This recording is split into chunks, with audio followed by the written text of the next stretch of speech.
What is the song? If I listen with my heart, and the words of the first verse is, if I had been born a little child when Jesus lived on the earth, I would have liked to walk with him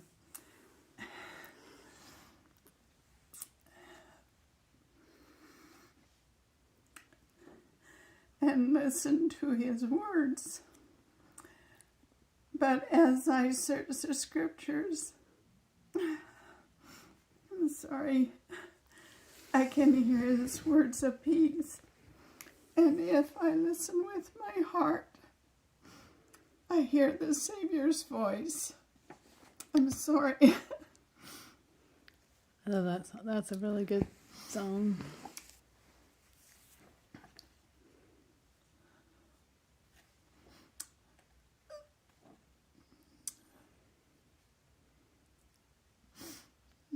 Anyway, as I've grown older, my heart is very tender about it. The other time that I suppose the most spiritual experience I had as a teenager was getting my patriarchal blessing from Royal C. Tolman.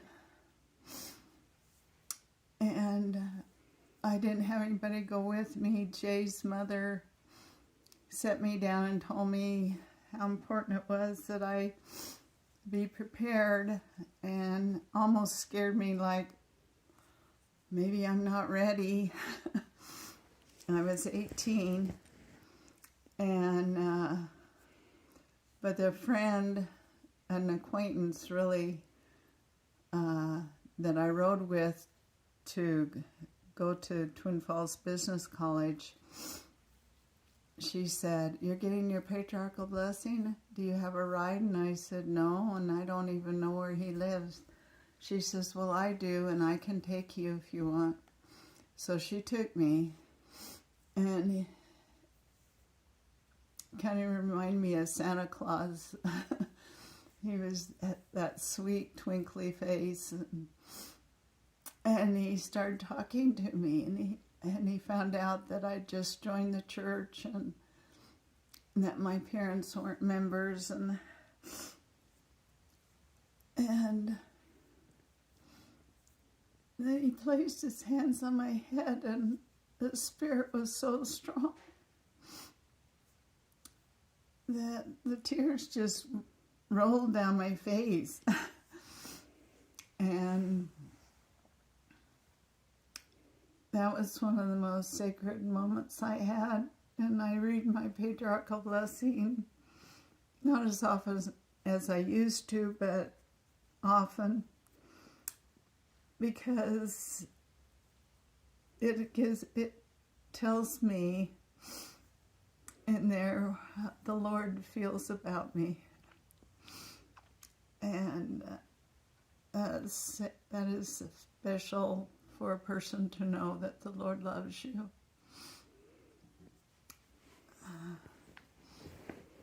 Then I've had other experiences in the temple that are sacred to me,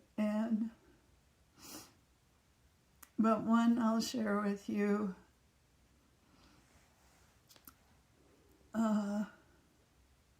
It's when I was Relief Society president, and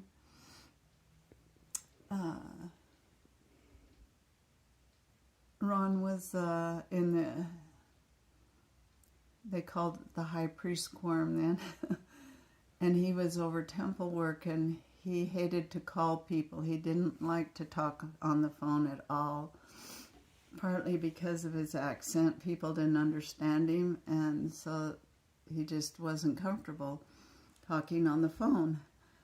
So in those days, they assigned wards a certain time, and they had to be at the temple to do sealings. Right. And so instead of asking anyone else to go, he would say, "We're going to the temple." to do ceilings, and I said, okay, but this day it was kind of a sacrifice for me because we were driving to California that day to be with Keith, as it was close to Valentine's Day, and his wife had left him, and I didn't want him to be alone. So we were headed out, and I thought, that's a long drive, and we want to get there before 4 o'clock so we're not in the traffic. So I thought, oh, how are we going to do that? We have to get up at 4 o'clock or 5 o'clock to get to the temple and everything. So I was a little worried, but I didn't say anything. I just said, okay.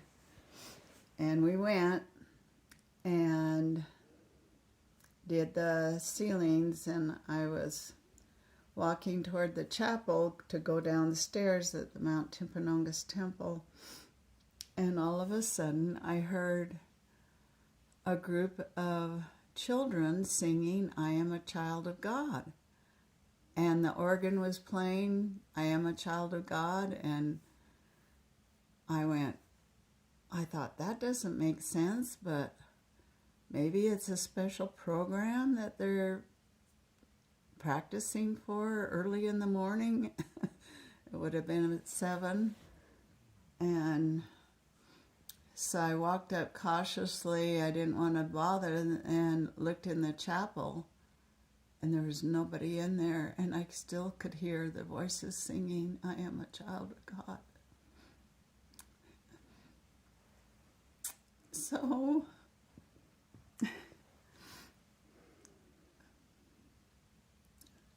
just one of those little tender mercies the Lord sends down to you when you're trying your best to do what you need to do. And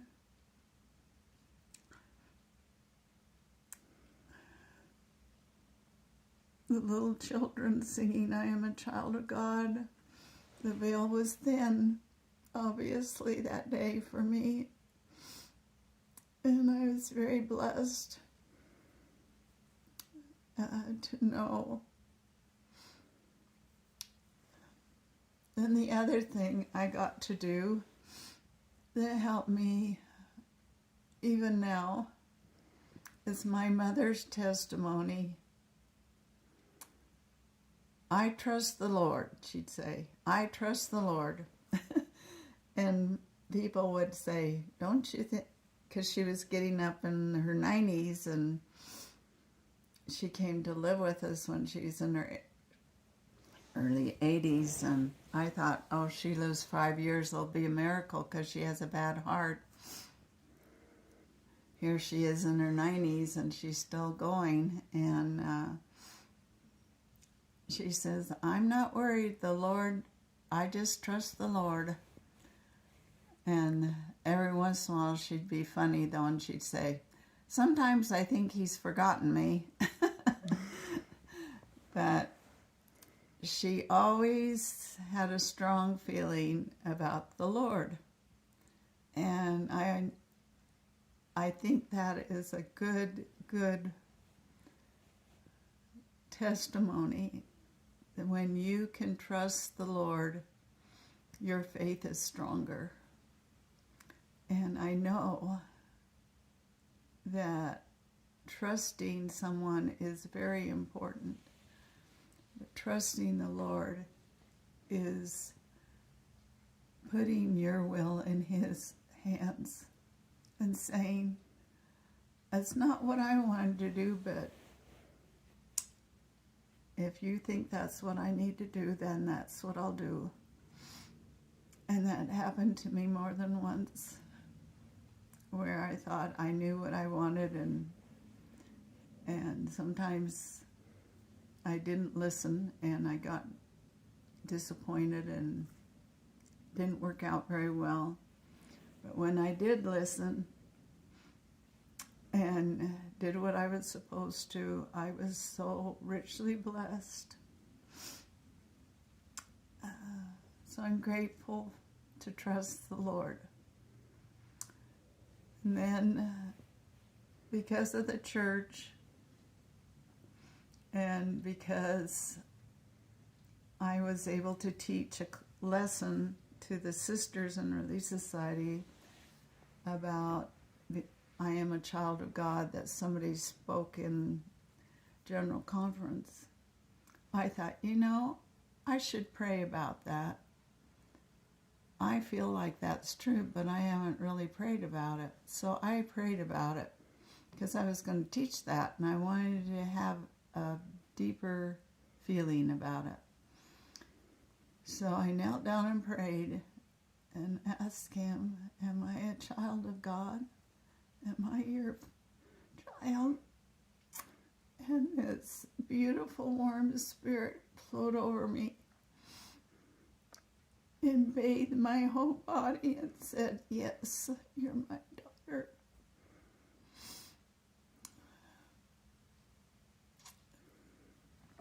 So my testimony has grown stronger all the time.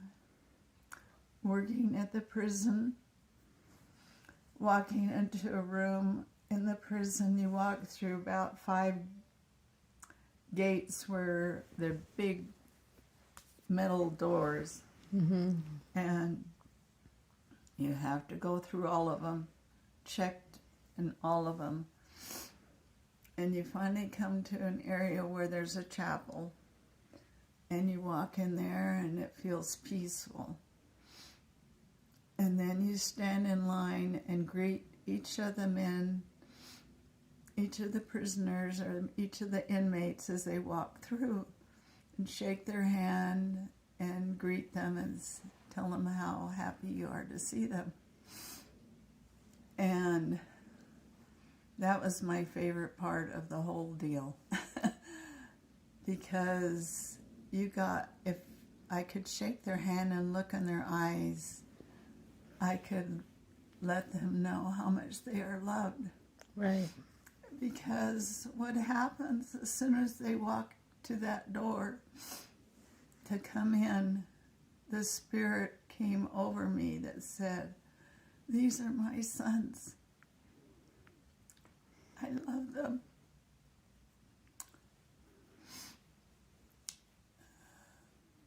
And that was just an inkling of what I know he feels for them. But I would shake their hand and smile at them and radiate. And I don't care how bad I was feeling, how bad my knees hurt, or my heart was not working very well. But when I stood there and shook their hand, I could do it. The Lord blessed me. And 1 week before Easter, it was Palm Sunday, and we were told that Elder Renlund was coming to visit us at 7 in the morning. Actually, we had sacrament at 7 in the morning, and then the men came at 8 o'clock and for what we called worship service. So I was standing there waiting to shake their hands, and I shook a few of their hands, and then Elder Renlund, and I could see him coming, and so I looked at, there was a young man, probably in his 20s, late 20s, early 30s, but he looked really concerned, and he had a kind of a slight frown on his face, and I thought, are you in the stake presidency, or, and he says, no, I'm with him. And I said, oh, okay, I knew he was the bodyguard. And I could tell he was really nervous. So I welcomed him and everything, and Elder Renlund came by and shook my hand, and he spoke to us for 2 hours. I didn't have to teach Sunday school that day. So after he was through speaking, he wanted to shake everyone's hand. And so Jay came up to me and said, "Do you want to go shake his hand?" And I says, "Oh, I shook it already. I don't need to shake it again." But I did want to go talk to the young man who is his bodyguard, because when we sang the opening hymn, we had a choir in the prison, and we sang, "The Spirit of God, like a fire is burning." And every time we sang it, the Spirit was incredible. Right. And people sometimes that came every once in a while would request that we'd sing it. But we sang it for Elder Renlund, and I looked up there when I got back to my seat, and the bodyguard was wiping tears from his eyes. And I knew he was okay then. I knew Elder Renlund would be okay. Right. So after I went over to him and I was shaking his hand, and I saw Jay out of the corner of my eye going toward Elder Renlund, and I thought, that's good, he gets to shake his hand. And then after I got through talking to the bodyguard, I turned around to find Jay, and there was Elder Renlund right there in front of my face. Now, the night before, I had a dream that I was in the meeting, and he looked down the audience and he saw me, and he says, "I think you should release this sister. She looks really old and tired." Because I was going through a hard time with my heart then, and it wasn't working right, and I was really tired. And it was hard on me. Right. Getting up that early. Getting up really early, like 4:30 in the morning, and then you had to walk a long ways. I got to the point where I had to be put in a wheelchair before I had my oblation done. Mm-hmm. But anyway, and I told Jay on the way to the prison, I said, "I had a dream that he's going to tell me I need to be released because I'm an old lady." And Jay just kind of shook his head like, whatever. Right. Not going to happen. Right. And so when I turned around and saw his face right there in front of mine, I went, "Oh." And he shook my hand and he said to me, "You know the Savior, and the Savior knows you. And he needs you here. He needs you to be here because you shine. And they can feel it, and you give them hope." And that just touched me so. And it still does. That even though you can be tired and worn out, you can still shine. There you go. And you still can give people hope. And so I love people, and I love being around people, and it's because I know the Lord loves them, and I want them to be happy like I am. I am so grateful for this church. It has given me such a better foundation. I'll back up a little bit. When I went to BYU, I decided I wanted to go on a mission, so I took missionary classes from Daniel Ludlow. You don't know him, but he was the one that edited the Book of Mormon encyclopedias.